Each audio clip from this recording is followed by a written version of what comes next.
second time.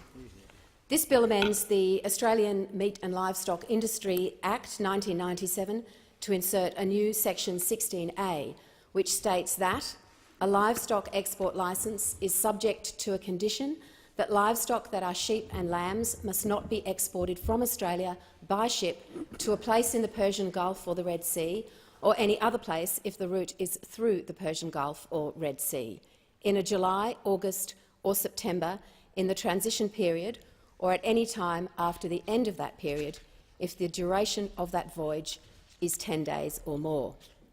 The transition period is 5 years.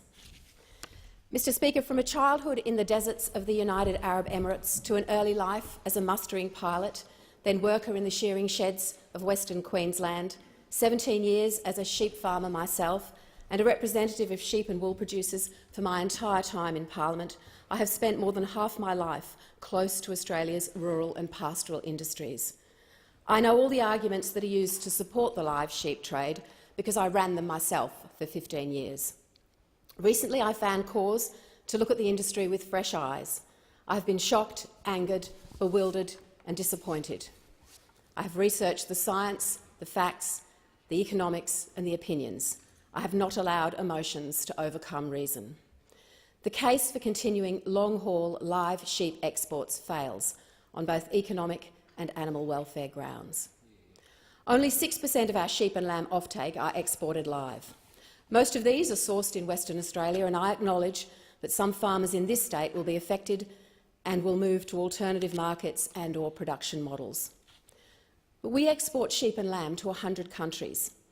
In WA, the mutton price is 20 times greater than it was 20 years ago. Processing has built these markets. We can identify and fast-track new development in WA abattoirs and create more jobs and greater value-adding. If we set a 5-year end date, investors can have the certainty and confidence to build new processing capacity. The live sheep trade is in terminal decline, dropping by 2/3 in the last 5 years. It is based on just 2 customers in 2 countries, Kuwait and Qatar, who account for 70% of exported sheep. The demand for live sheep comes from its cheap retail price due to government subsidies, not cultural or refrigeration reasons. 99% of consumers in the Gulf have refrigeration. Every Middle Eastern country accepts Australian halal slaughter. The subsidies are phasing out. Bahrain ended theirs in 2015 and went from 325,000 live sheep from Australia to 0. The transition was not to live sheep from another country, but to the same number of carcasses shipped by air from Australia. These countries are demanding more and more fresh bagged lamb and mutton, value-added in Australia and flown over in Middle Eastern airlines, growing from 260,000 head in 2004 to 2.7 million head in 2016. Our live sheep are discharged into a feedlot, slaughtered and end up under cellophane in a refrigerated shopping mall, next to the chilled product air-freighted from Australia 24 hours earlier. The litany of animal cruelty in the live sheep trade makes a mockery of the industry's no fear, no pain mantra. If the rules were actually enforced, access to feed, water and rest, avoiding high heat stress, no commercial operator would undertake the trade.